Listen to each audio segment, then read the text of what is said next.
The Estée Lauder Companies is a brand leader in the prestige beauty sector, but it's also built a reputation for championing sustainability and equality. Climate change, renewable energy, and women's rights are all front and center of the corporate messaging to describe the ethos at the core of its business. I'm Andrew Wilson and I'm in Davos, but I spoke to Nancy Mahn, Senior Vice President, Global Corporate Citizenship and Sustainability in New York City by video link.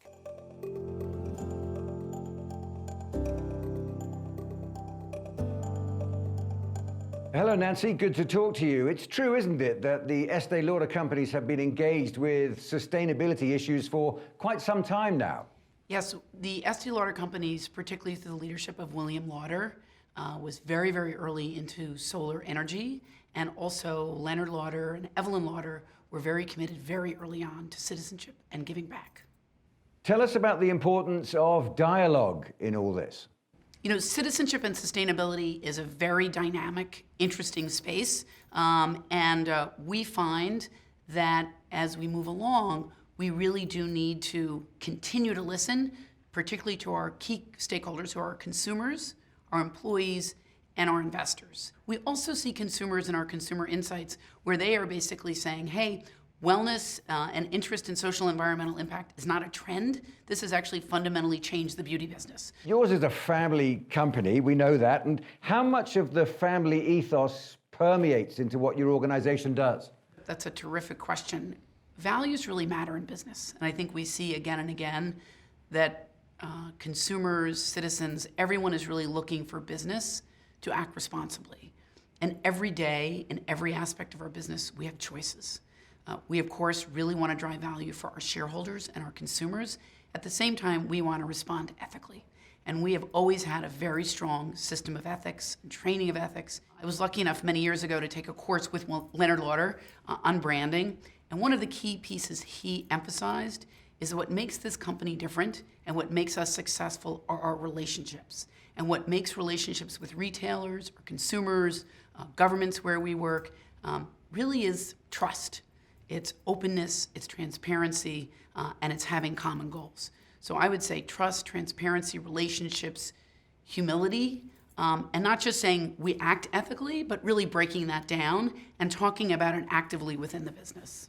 The luxury market is competitive, and the corporate world in general demands persistence and flexibility, and yet you see the future as being one of unity rather than competition. Is that fair? It's a great question. We see this as a great opportunity for Estée Lauder and all companies to really join arms across sectors and really make things happen in areas really particularly in supply chain, around ingredients, around factory conditions, around other issues, human rights in supply chain, where we can partner across sectors to make a bigger difference. The Estée Lauder Companies talk a lot about optimism and sustainability as a value driver.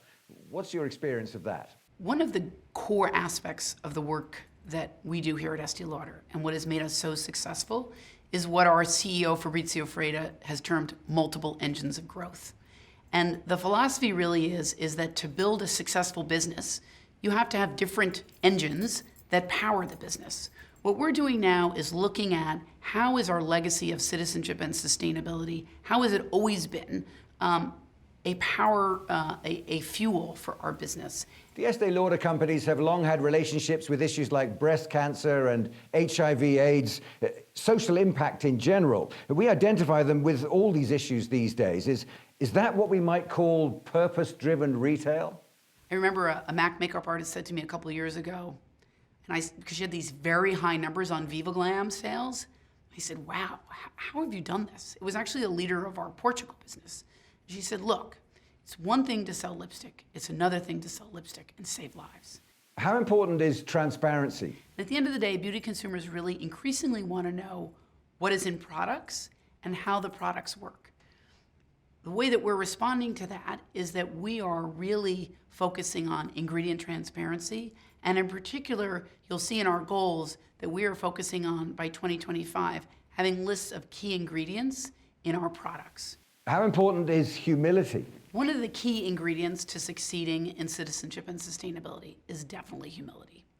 It is our ability to listen and to partner and to basically say, we are not a perfect company, But we are a company that has skin in the game, that we are deeply committed to improving the environmental and social impacts of the work that we're doing. And in order to do that, we need to not only set goals and transparently communicate on those goals to our key stakeholders, but also partner. How optimistic should we be about cross-sector partnerships? Well, I think by its nature, citizenship and sustainability is an optimistic field. I think we should be cautiously optimistic, or maybe better put, intentionally optimistic. Basically, we need to make things happen together. And I think the great news is that business is at the table in a much bigger way. So for instance, as a beauty company, we're very engaged in climate and energy, whereas a few years ago, that might have only been the energy sector. You've mentioned what you call a brand portfolio approach. Is that about applying what you've learned in commerce to a more sustainability-focused presence? One of the fundamental pieces of defining how we can make a difference in citizenship and sustainability is understanding our business drivers. For Estée Lauder, we're a house of brands. We're the leading house of global prestige beauty. The way that we show up in the world is through our brands.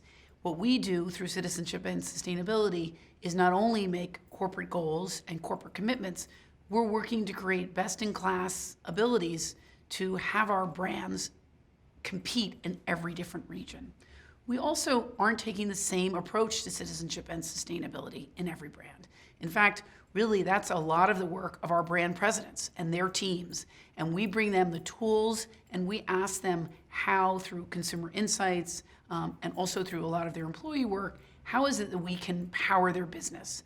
And that might be different, for instance, for a brand that's sold primarily online, where we're looking at plastics and packaging and ingredients, or retail. So in retail, we're looking at best-in-class retail, as well as corporately building operations. So the brand portfolio approach is essentially ensuring that the way that we show up, we're at the end of the day, we're a discretionary consumer goods company. We sell things.